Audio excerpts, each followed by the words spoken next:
This is Aldous Huxley, and these are the sounds of the brave new world, of test tube and decanter, of hissing injectors and gurgling blood substitute.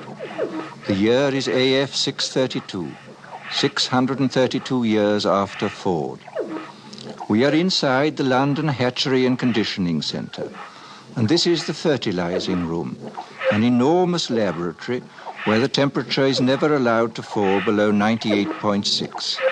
And here comes the director of hatcheries and conditioning in person, bringing with him a group of young students. Tomorrow you'll be settling down to serious work. Today I just want to give you a general idea of things. These are the incubators, and here is the week's supply of ova, kept at blood heat. Come along, boys. Now here, we immerse the eggs into a warm bouillon containing free-swimming spermatozoa. Immersion continues until the eggs are all fertilized. And over here is where we bottle the alphas and betas. In short, gentlemen, the perfect process for manufacturing healthy babies. Are there any questions? Sir, will you explain the Bakhanovsky process? I'm glad you asked that. Students, take this down. Bakhanovsky's process, where in olden times one egg made one embryo which made one baby. Today we've improved on all that. Now the egg will divide from 8 to 96 buds, and every bud will grow into a perfectly formed embryo, and every embryo into a mature baby, making 96 human beings grow where only one grew before. Progress. But what advantage is it, sir? Oh, my good boy, can't you see? Where in olden times nature allowed us only to have twins or perhaps triplets or so, today we can create scores of identical individuals.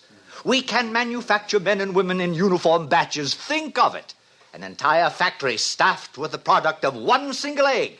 96 identical individuals working 96 identical machines. At last, society really knows where it stands. Remember, it was our Ford who gave us the concept of the assembly line when he was on Earth many centuries ago. And now, boys, we will go up to the bottling room where we shall see how we create each class of society, alphas, betas, deltas, etc. Come with me. Well, Lenina. Oh, Director. Oh, charming. What are you injecting into our embryos today, my dear? Typhoid antitoxins? Yes, sir. Are you busy this afternoon? Oh, not after 5, sir. Good. Suppose we get together then on the roof. That would be fine. I've admired you for some time, Lenina. I'm looking forward to a closer acquaintance. Thank you, sir. And now, boys, we're off to the bottling room. You are a lucky girl. The director of hatcheries and conditioning. Oh, hello, Fanny. Oh, you can trust the director to be the perfect gentleman. I saw him pat you. He wants me. You see? That shows what he stands for. The strictest conventionality. And it's about time you started belonging to someone else, my dear. But I like Henry Foster. We've only been with each other 4 months. 4 months? Well, what would the district world controller say?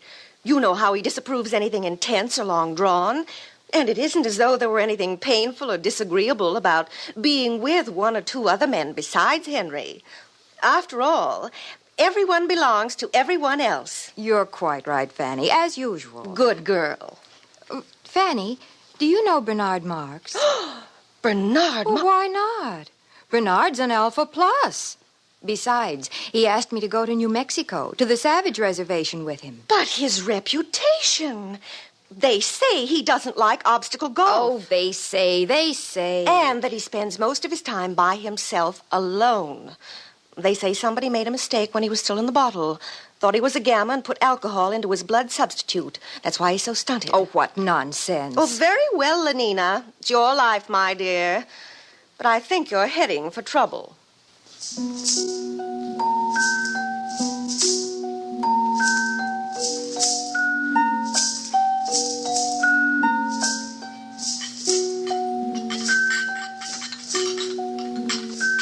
And here we have the bottling room. Little embryos carefully bottled being rocked gently to and fro as they did in olden days when carried by their mothers. Now, boys, You must learn to distinguish between smut and science. I am going to use that word again. As scientists of tomorrow, you must learn to cope with it. Mother. Oh. There, that's better. As a matter of fact, there is an area in our world where humans are still viviparous, still give birth to their children. The Savage Reservation in New Mexico. I visited there once myself, many years ago. Dreadful, filthy place. Naturally, civilization has improved on all that. It is here we control the embryo's growth, each batch carefully regulated to produce the exact class of citizen we desire. And here is our Mr. Henry Foster in charge of bottling. Oh, Henry. Yes, sir. Please explain the process to the students. Oh, delighted, sir. By the way, Henry, before you begin, I made a date with Lenina Crown this afternoon. Oh, really? I'm delighted, sir. I'm sure you'll enjoy belonging to her. Good. Very pneumatic girl. Now, please proceed. This way, gentlemen. Here we advance the process. One by one, the eggs are transferred from their test tubes into these larger decanters and moved along to the labelers, carefully labeled as to heredity, date of fertilization, sex, name, serial number. Gentlemen, there are 88 cubic feet of card index in this room. Now, here is where we actually predestine and condition.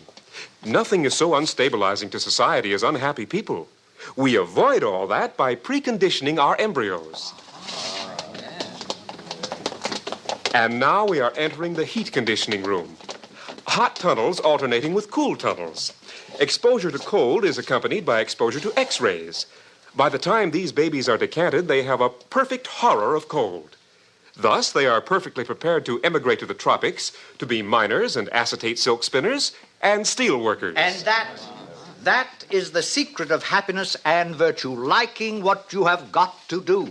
All conditioning aims at that, making people like their unescapable social destiny. 10 to 3, boys. Time to visit the nurseries.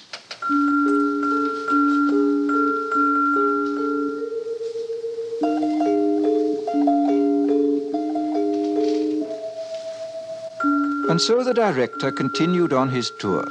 Meanwhile, in his rooms high above the city, Bernard Marx nervously paced the floor. I'm taking Lenina Crown in New Mexico with me, Helmholtz, to the Savage Reservation. Well, it's about time. What do you mean by that? I'll be frank, Bernard. There's been a lot of talk about your behavior at the College of Emotional Engineering. Of course, I've been defending you. And I'm supposed to be grateful? Because you're a successful feelies writer? Because you're tall, well-built, have all the girls you want? Oh, Bernard. Now, you know how I feel. I want to write. I mean, seriously, not slogans or feelies. I want to write something important. Lately, I've been cutting out my committees and my girls. The director called me in just the other day. Are you in trouble, too? There's a poem I wrote, too emotional, he said. He gave me the lecture about being an alpha plus, about remembering to behave even as a little infant. I know. I tried to explain to Lenina, but she doesn't understand, or won't understand. All those other men she belongs to, Henry Foster, Benito Hoover, they treat her like a side of beef. It's disgusting. It's socially proper. We share and we share alike, remember? But I want her for myself, alone. Bernard, you're my closest friend. Now, you listen to me. You can't win this way. Follow the rules. Play the game. Be happy.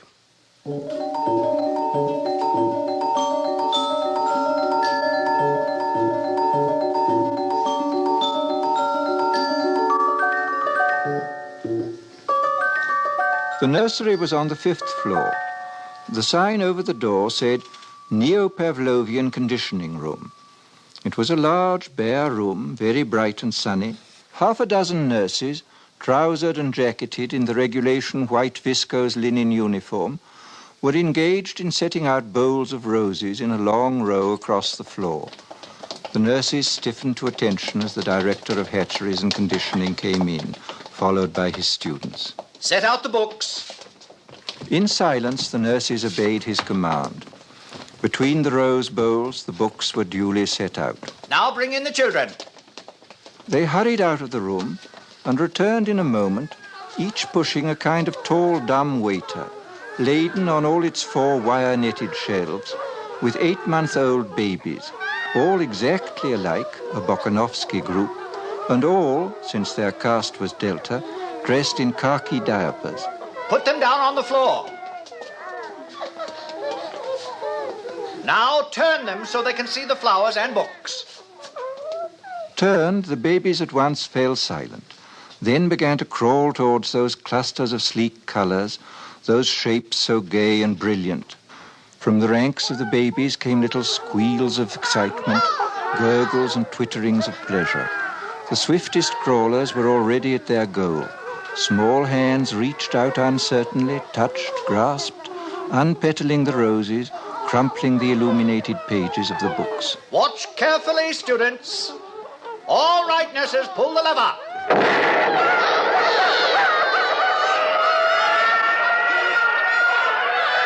And now we proceed to rub in the lesson with a mild electric shock.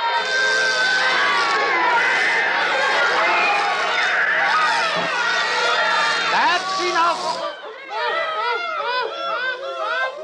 All right, take them away, nurses.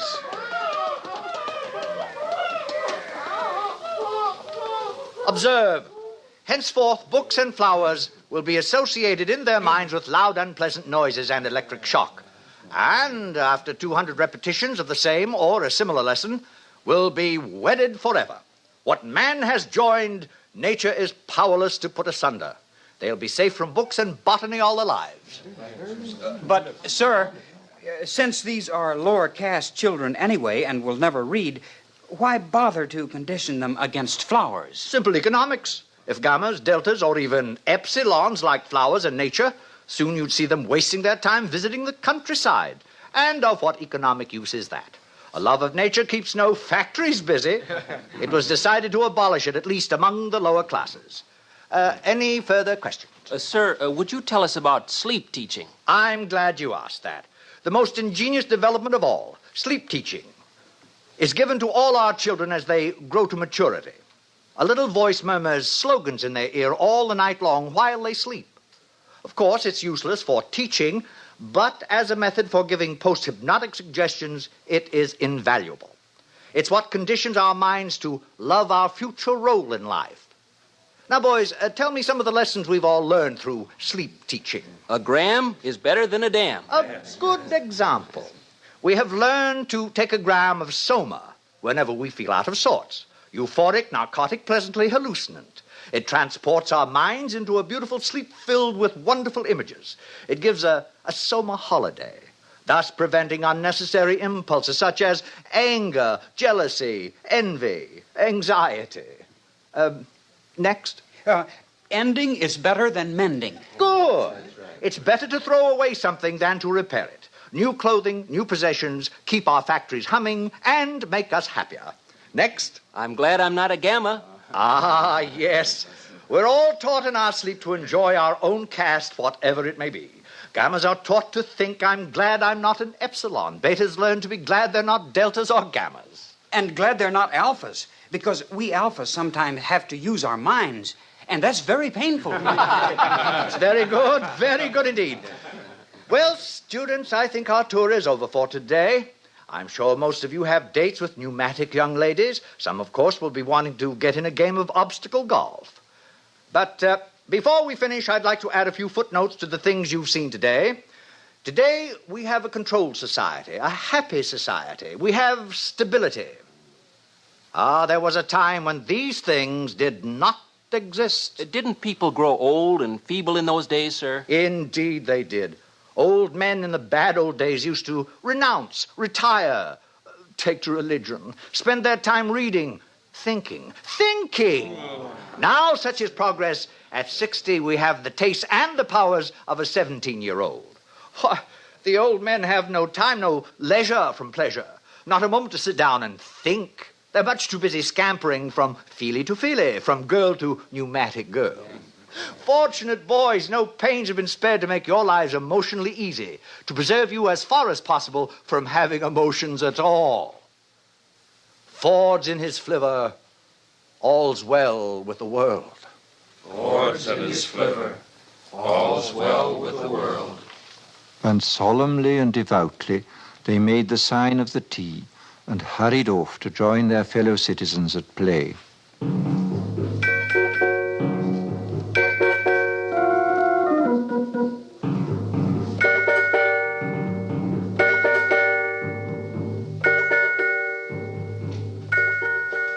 In spite of Fanny's dire warnings, Lenina Crown made a date that evening with the eccentric Mr. Marx, partly to show Fanny her courage and partly because she was curious. When they were safely in their helicopter and climbing above the city, she turned to him. Shall we play escalator squash or go to the Feelies? Escalator squash is a waste of time. But what else is time for? All right, then, let's go to the Feelies. You know, they're showing Love on a Bearskin Rug, and everyone says it's terribly exciting. You can Lenina, actually please, feel... couldn't we just go for a walk and be alone together? But, Bernard, we'll be alone all night. Well, I meant alone for talking. Talking? What about? Oh, you're beginning to feel nasty, I can tell. Take a soma, Bernard. I'd rather be myself and nasty, and not somebody else, however jolly. A gammon 9 saves 9. Oh, for Ford's sake, be quiet. Bernard. Lenina, don't you ever want to be just you? Not enslaved by your own conditioning, to be free? But I am free. I'm free to have the most wonderful time. Everybody's happy nowadays. But wouldn't you like to be free to be happy in your own way and not somebody else's? I simply don't understand you. Bernard, do you really like me? Everyone says I'm awfully pneumatic.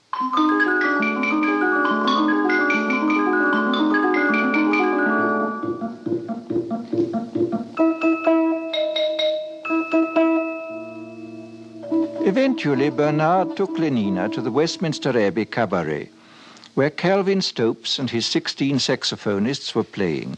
Also featured was London's finest scent and colour organ and all the latest synthetic music. With the aid of 4 soma tablets, Bernard managed to spend a successful evening with the girl, and the next morning he agreed to apply at once for a permit to visit the Savage Reservation. He was quite nervous as he stood before the large desk of the Director of Hatcheries and Conditioning. Oh, going to take Lenina Crown, I see. Yes, sir. Very pneumatic. Yes, sir. New Mexico Reservation. How long ago was it? Let me see. 25 years? I must have been your age then. Sir? I had the same idea as you.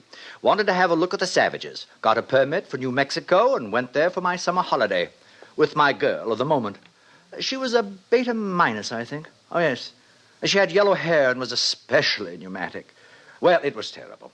We rode about on horses and all that, and the last day of our stay, she got lost. Somewhere in those horrid mountains. Lost. We never did find her, poor girl. Must have fallen in some crevice. Yes, we searched for days, but no luck. Ugh. Miserable trip. You must have had a terrible shock. What? Oh, don't imagine there was anything unethical about it. Nothing emotional or long drawn. It was all perfectly healthy and normal. I'm sure it was, sir. What's that? Oh. Mr. Marx, I should like to take this opportunity of saying I'm not at all pleased with the reports I receive of your behavior outside working hours. Alphas are so conditioned that they do not have to be infantile in their emotional behavior, but that is all the more reason for their making a special effort to conform. And so, Mr. Marx, I give you fair warning. Yes, sir. If ever I again hear of any lapse from a proper standard of infantile decorum, I shall ask for your transference to a subcenter, preferably to Iceland. Good morning.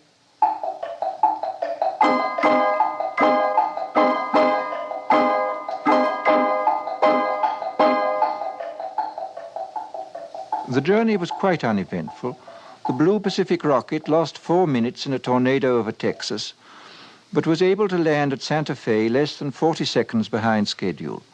Lenina and Bernard slept that night at Santa Fe, and Lenina was very happy. Imagine 60 escalator squash racket courts in the hotel and obstacle and electromagnetic golf, too. Oh, Bernard, it's simply too lovely. There will be no scent organs, television, or even hot water once we get out on the reservation. I can stand it. You'll see. Only progress is lovely, isn't it?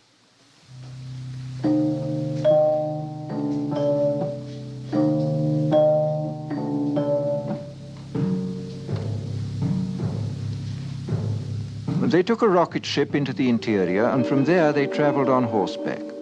And all Bernard could think about was Iceland, and how cold and barren it would be. The director's warning had made him even quieter and more sullen than usual. And then, that evening, they reached their destination. Before them was the village of Malpais, situated on a mesa. Adobe hovels growing out of the stony ground, dust and squalor, and the smell of wood smoke. What an awful place. I don't like it. Who's that man coming toward us? He's to be our guide. I'm frightened, Bernard. Quiet. We shouldn't have come. Oh, good morrow. You're civilized, aren't you?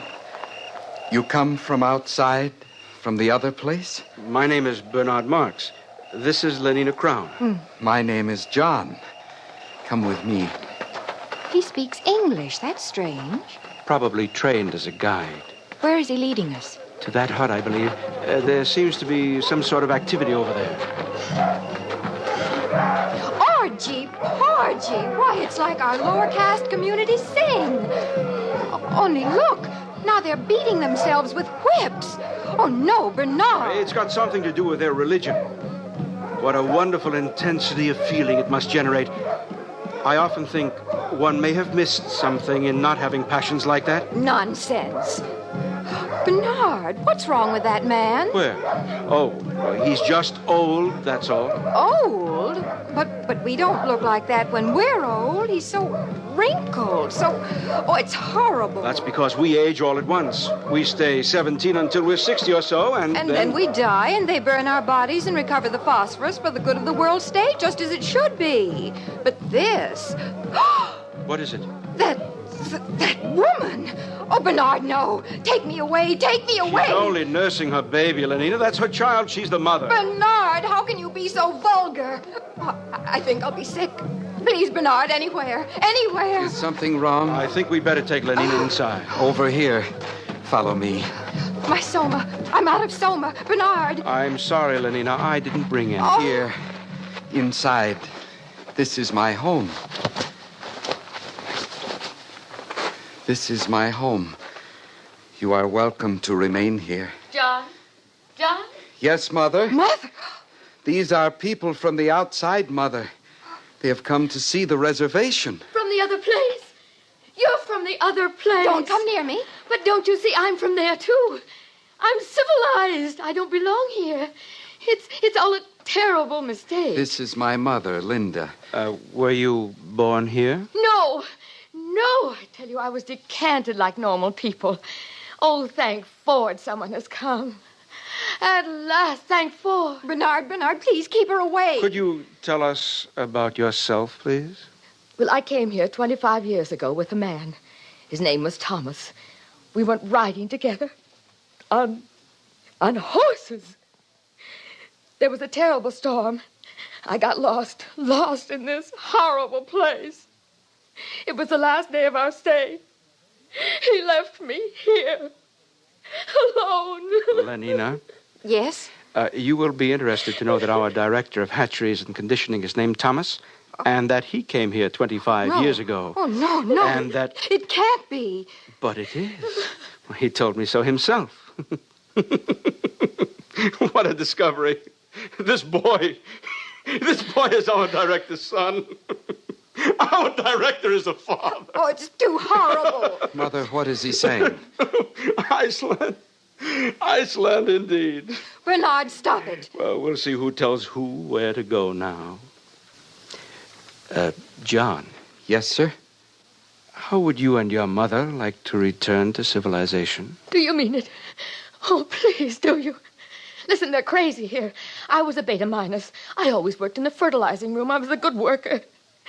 But how can I tell them? They don't understand. They mend things. They don't know what a helicopter is or soma. They have babies like dogs. Oh, it's too revolting. Oh, thank Ford. If it hadn't been for my son, for John, what a comfort he has been to me. Your son? How can you? You were beta minus. I know, but he's been a comfort to me just the same. If only I'd had soma. Oh, do you mean it? will you take us back to civilization? Of course. We'll leave tomorrow. You and your son back to civilization.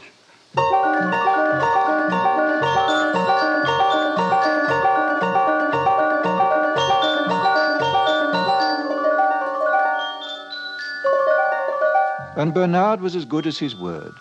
That very night, he and John and his mother and Lenina took the Blue Pacific rocket to London. For Lenina, it was a happy trip, since she had taken 4 somas the minute they got back to the hotel. For John, it was a voyage of discovery. Poor Linda, his mother, could only weep for joy. But for Bernard, it was a moment of triumph. Triumph such as he had never known before. Ladies and gentlemen, the distinguished author, Mr. Aldous Huxley. Brave New World is a study of the future as it may be unless we are extremely careful. It depicts a society in which man has replaced nature by science, morality by drugs, individuality by total conformity. It is a hideous prospect, yet we seem determined to follow this path of self-destruction. But Brave New World need not be our future. The choice, after all, is always in our own hands.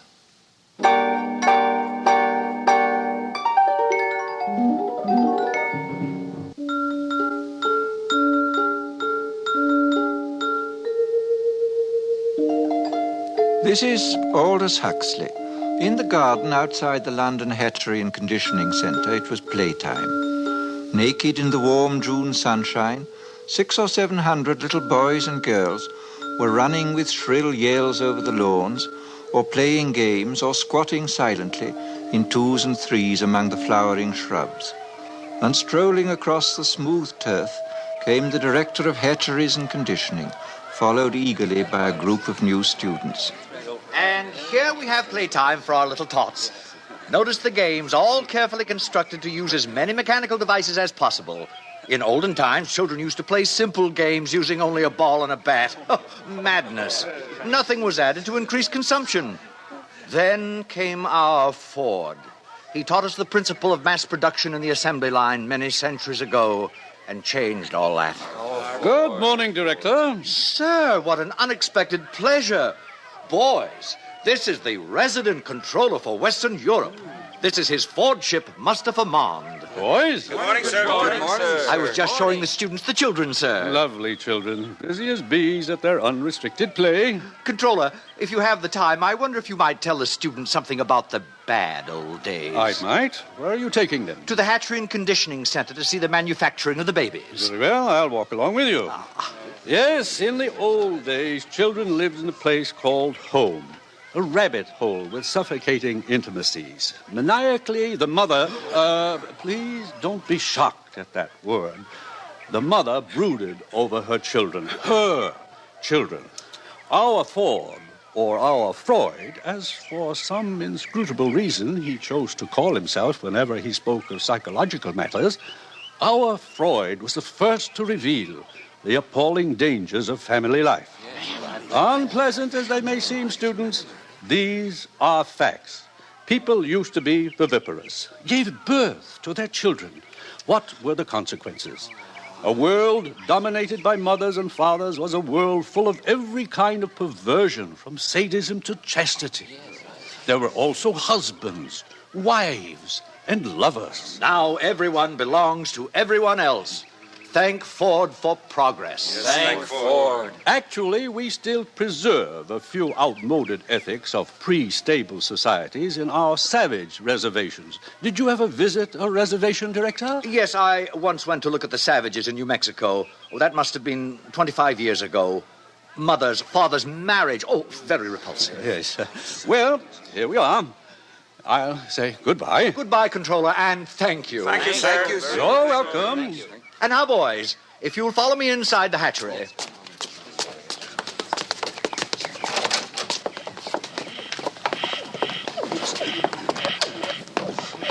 And And here we are, a hive of activity. Alpha's superintending, Beta's doing the skilled work, Gamma's in green, busy at routine jobs, and Delta's in khaki, incapable of doing anything except sweeping the floor. Every member of society perfectly content to belong to his predestined caste. Except for a few criminal exceptions, which reminds me, one of those criminal exceptions is meeting us here at 11. An Alpha Plus, no less. Mr. Bernard Marx. What has he done, sir? What has he done? He refuses to participate in mechanical sports. He is lax. Here he comes now. Good morning, Director. Mr. Marx. You and Lenina Crown returned from the Savage Reservation last night, I understand. Yes, sir. We visited some of the places you told me about last week, Director. In fact, we Silence. Your attention, please. Everyone step this way. If I have interrupted your labors, it is because a painful duty constrains me. This man who stands before you, this Alpha Plus, the highest level of society, has grossly betrayed the trust imposed in him by his heretical views on sports and soma, by his scandalous refusal to be promiscuous. He has proved himself an enemy of society, a subverter, ladies and gentlemen, of all order and stability, a conspirator against civilization itself. For this reason, I am ordering his immediate transference to a subcenter of the lowest order. In Iceland, he will have small opportunity to lead others astray by his unfordly example. Bernard Marx, can you show any reason why I should not now execute the judgment passed upon you? Yes, I can. What did you say? You told me you visited the Savage Reservation 25 years ago, Director, with a young Beta Minus, I believe. You told me she was lost during a storm and that you returned without her. I thought perhaps you'd like to see her again. Linda? Thomas! Thomas! Oh, Thomas, it's me. Don't you remember? You're Linda. Oh, I knew I'd recognize you, Thomas. You look just the same. No one ages here. Thomas, look at me. I'm Linda. Remember? Hug me. Hold me. What is the meaning of this? Who is this hag? Thomas. Oh, Thomas, it's Linda. Linda, you're Beta Minus. John, look, it's him. It's your father. Father.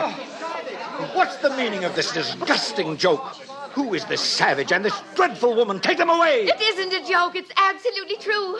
I'm his mother, and you're the father. Father, it's me, John. I'm your son. And now who is guilty of antisocial behavior, Director? Oh, no. No.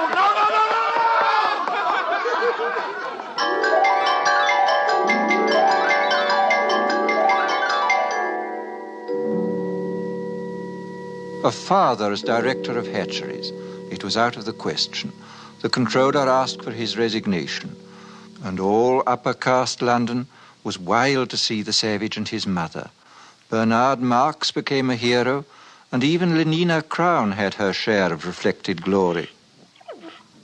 Good morning, Lenina. Oh, good morning, Fanny. Well, you certainly seem pleased with yourself. Yes, I am pleased. Bernard called up half an hour ago. He has to go to a party at the controller's, and he asked me if I'd take the savage to the Feelies this evening. Oh, lucky girl. What's he like, Lenina? I've heard he's terribly good-looking. Oh, he is, but so very odd.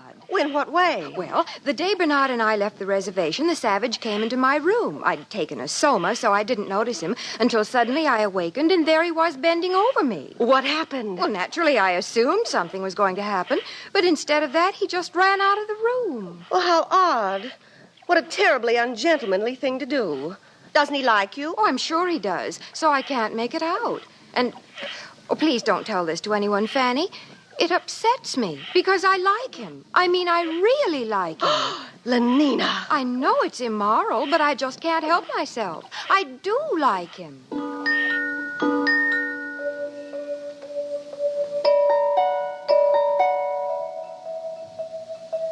The days passed. Success went fizzily to Bernard's head. His diffidence turned to bumptiousness. His nonconformity was forgotten, and he became completely orthodox. The resident world controller appointed him official escort for the savage, and asked him to make regular reports on the young man's reactions to civilization. This Bernard did assiduously.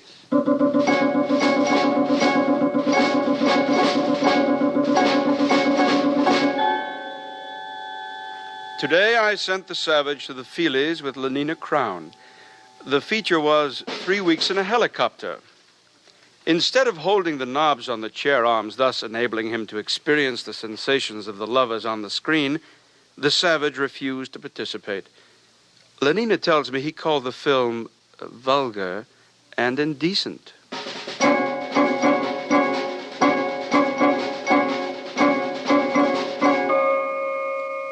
The Savage refuses to take soma and seems most distressed because the woman, Linda, his M-O-T-H-E-R, remains permanently on summer holiday.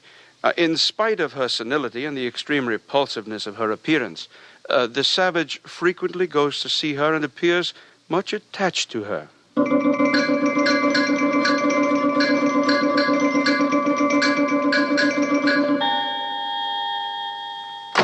What do you mean you refuse to come down to dinner? Bernard, I'm sick. I've eaten civilization and I'm sick. Do you realize that I've invited the most important people in London tonight? The Ford Chief Justice is here.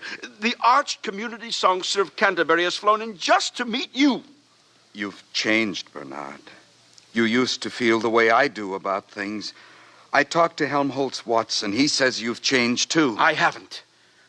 Listen, if you don't come downstairs for my dinner party, I'll be the laughingstock of London. I'll come. Just let me read this to you first. One day, many years ago, I found this book in my mother's room. One of the Indians had found it in a cave. It must be hundreds of years old. It's called The Complete Works of William Shakespeare. Oh, I've heard of him. We don't allow it. Smut. But he says all the things I feel about Lenina. Listen to this.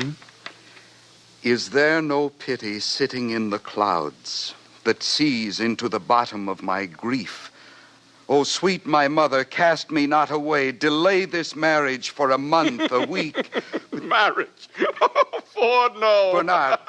Oh, marriage, that's too good, really. Bernard, stop it. And mother. Oh, sweet my mother.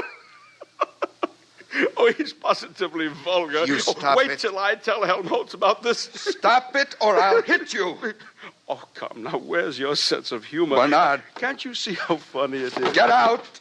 I said leave me alone. I'm leaving, John. I'm leaving. How beauteous mankind is. Oh, brave new world that has such people in it.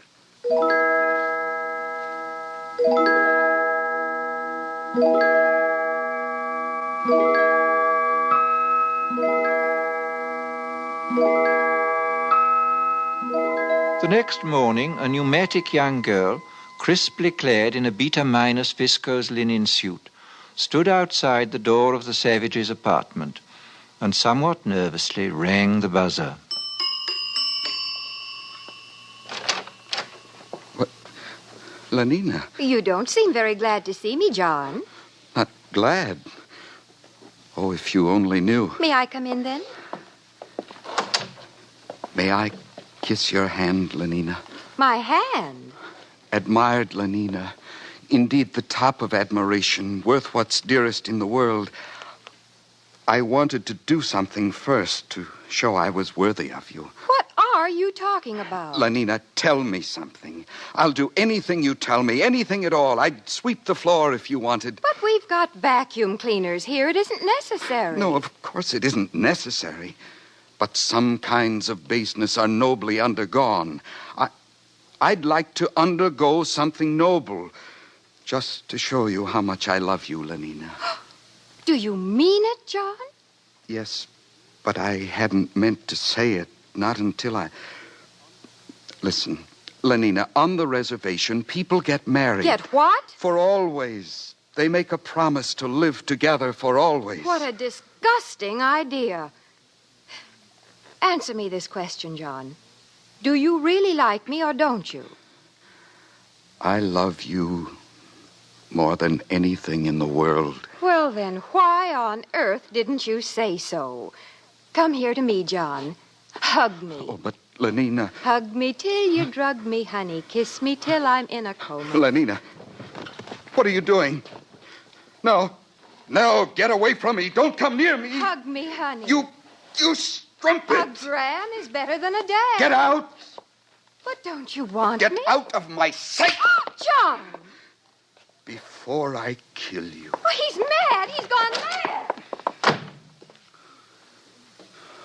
Oh, thou weed, who art so lovely fair and smell'st so sweet that the sense aches at thee. Impudent strumpet, impudent strumpet, impudent strumpet. Hello? Yes, this is Mr. Savage. Who's ill? Linda. My mother dying. Yes, I'll come at once.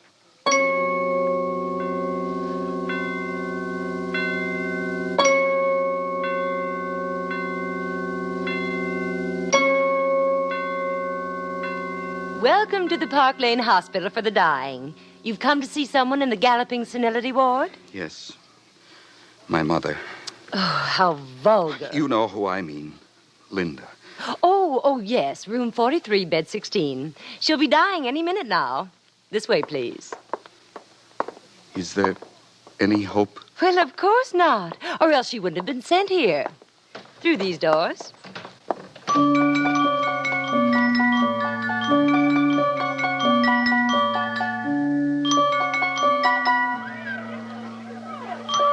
What are these children doing here? Death conditioning, of course. It starts at 18 months. Every tot spends 2 mornings a week in a hospital for the dying. All the best toys are kept here, and they get chocolate ice cream on death days. They learn to take dying as a matter of course. This way. Oh, here we are. Well, I must go. I've got my batch of children coming. Time for their chocolate ice cream.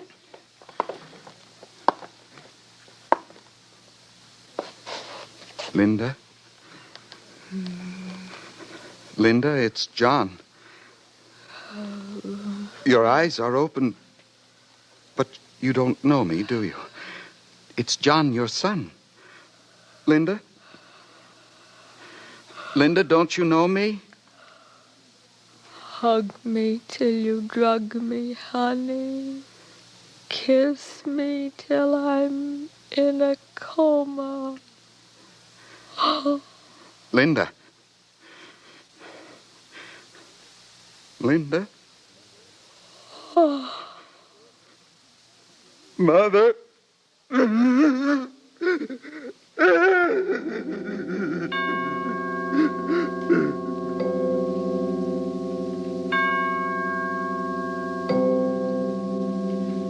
The menial staff of the Park Lane Hospital for the Dying consisted of 162 deltas, 84 red-headed female twins, and 78 identical mongoloid male twins.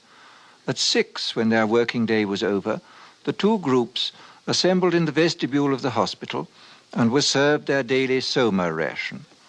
It was into this crowd that the savage walked, so overcome with his grief and his remorse that he did not realize he was shouldering his way into the gathering throng. All right, here it is, soma distribution. In good order, please. Oh, hurry up there. Stand in line for your soma. Linda died because of this. Oh, now don't grab. There's enough for everybody. 1 gram for an evening's delight, 2 for a trip to the gorgeous East, and 4 for a weekend in paradise.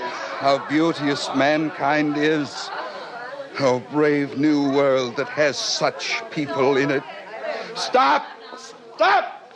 Ford is a savage. Listen, I beg you, lend me your ears. Don't take that horrible stuff. It's poison. Mr. Savage, please. The people are waiting. You're slaves, all of you. Don't you want to be men? Don't you want freedom? Freedom? Ford Almighty, call the police.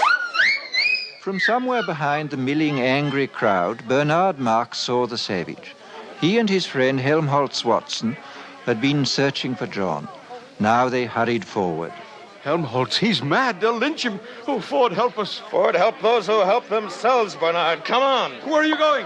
Come back. It's a fight, a real fight. I've been waiting all my life for this. Man at last. I'll make you free whether you want to be or not. Give me those soma boxes. Sir, Mr. Savage, no. Stop it. Helmholtz, join me. Yes. Throw the poison pills away. By all means, throw them away. Stop it. Freedom! Be men and be free. Over here, officers, this way. Give them the Throw them away. Freedom. Stand up as men. Win your freedom. Soma spray. Win John. your John. freedom. Take them to the resident controller's office. All right. All right, it's all over. We're all happy now. We're so happy we all love each other, don't we? Oh, yes, we all love each other. Line up for your soma. Yes.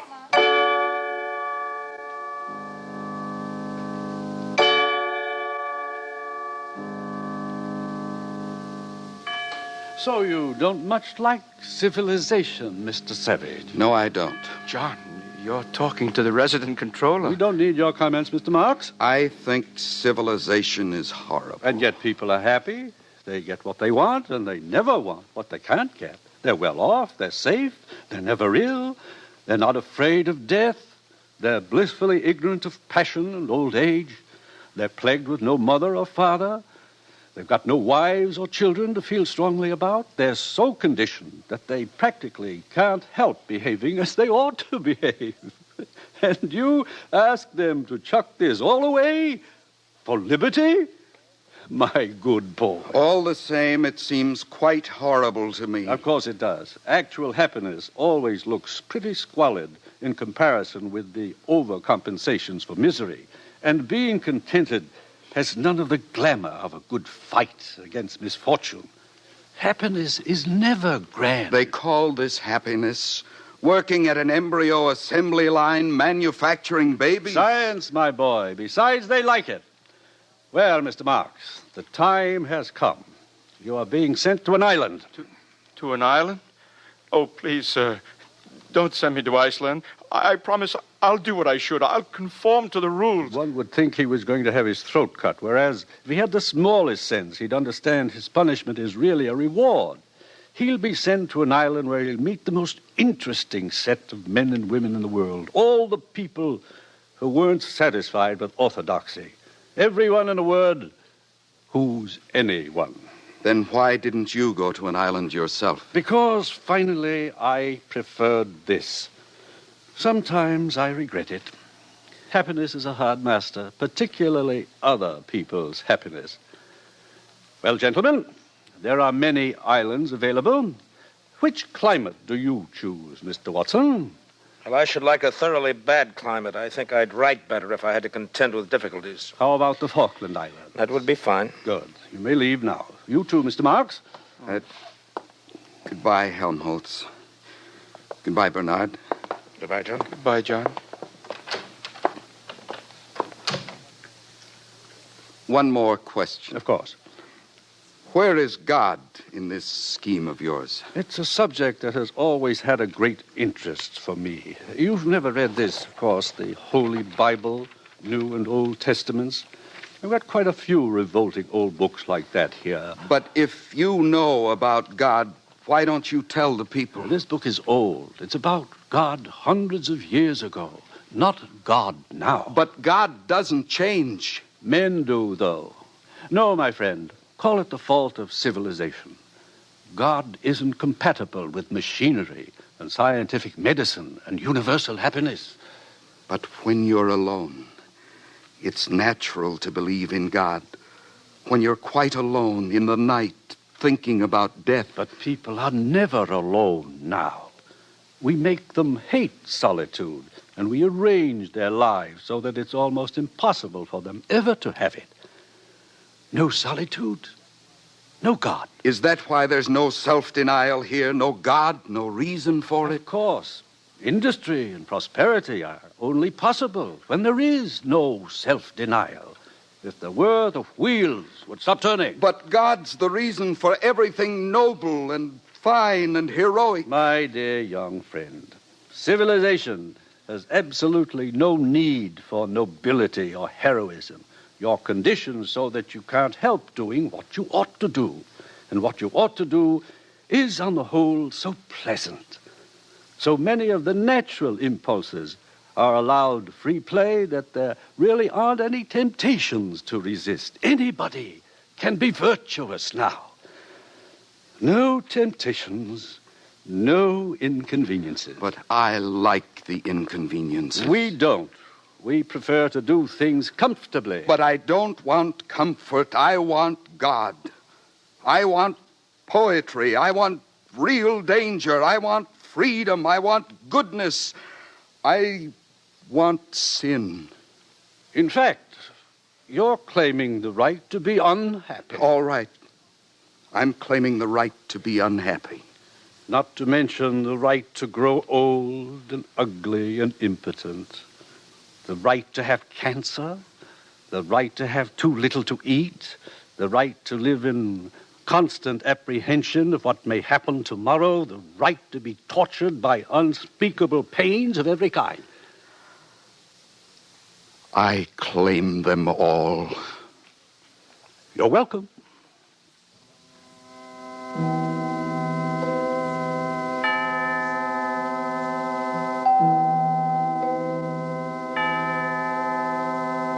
Bernard and Helmholtz left for their islands, but the savage was not allowed to go with them.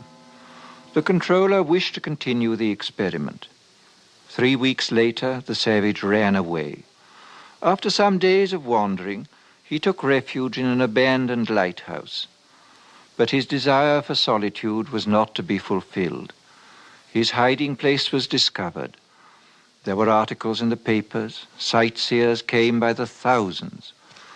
One Sunday, Lenina Crown came for a picnic with 3 of her latest boyfriends. The day after her visit, 2 young reporters came to call, hoping for an exclusive interview. The door of the lighthouse was ajar. They pushed it open and walked into a shuttered twilight. Through an archway on the further side of the room, they could see the bottom of the staircase that led up to the higher floors. Just under the crown of the arch dangled a pair of feet. They called. No one answered. They saw him. At last the savage had found solitude. He was alone, quite alone.